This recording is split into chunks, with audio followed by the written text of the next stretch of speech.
এই দেখুন কত সুন্দরভাবে ভেজে নিয়েছি। একটিকে ভেঙে দেখাচ্ছি, কত সুন্দর মুচমুচে হয়েছে।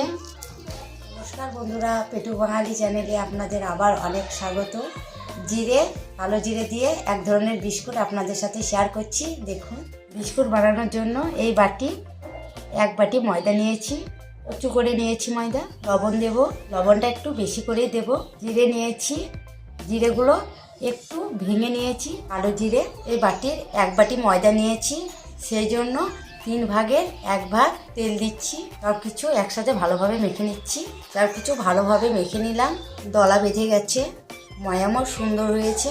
এবারে অল্প করে জল দেব আর ময়দা মেখে নেব। খুব বেশি জল একবারে দেব না, কিন্তু ময়দা খুব সুন্দরভাবে মেখে নিয়েছি। এই দেখুন, ঠিক এরকমভাবে। এবারে ডোটাকে আমি 15 মিনিট মতো রেস্টে রাখছি। 15 মিনিট রেস্টে রাখার পর ময়দাটি কেমন হয়েছে দেখাচ্ছি। এই দেখুন, ময়দাটা খুব সফট হয়েছে। এবারে তুলে নেব এটা থেকে। তুলে নেওয়ার পর আবারও মেখে নিলাম। এবারে লেচি কেটে নেব। ঠিক এরকমভাবে লেচিগুলোকে গোল করে নিচ্ছি।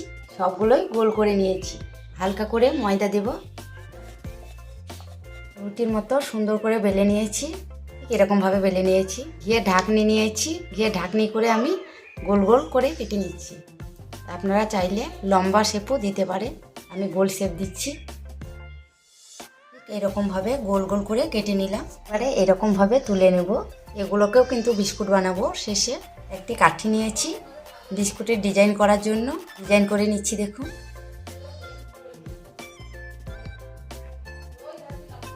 কাঠি করে চারিদিক আমি ঠিক এরকমভাবে করে নিলাম। এবারে একটি পেন নিয়েছি, পেনে করে মাছটাকে ঠিক এরকমভাবে দেব, দিয়ে কাঠি করে চারিদিকটা ফুটো ফুটো করে দেব। এরকমভাবে করে নেব। সবগুলোকে এরকমভাবে আমি করে দেখাচ্ছি। সবগুলোকে একই রকম শেপ দিয়ে বানিয়ে নিয়েছি। এরকমভাবে শেপ দিয়েছি। ওভেন দিলে কড়াই দিয়ে দিয়েছি। কড়াই তেতে গেছে, তেল দেবো। কড়াইয়ে তেল খুব ভালোভাবে তেতে গেছে। এবারে বিস্কুটগুলো দেবো আর ভেজে নেব।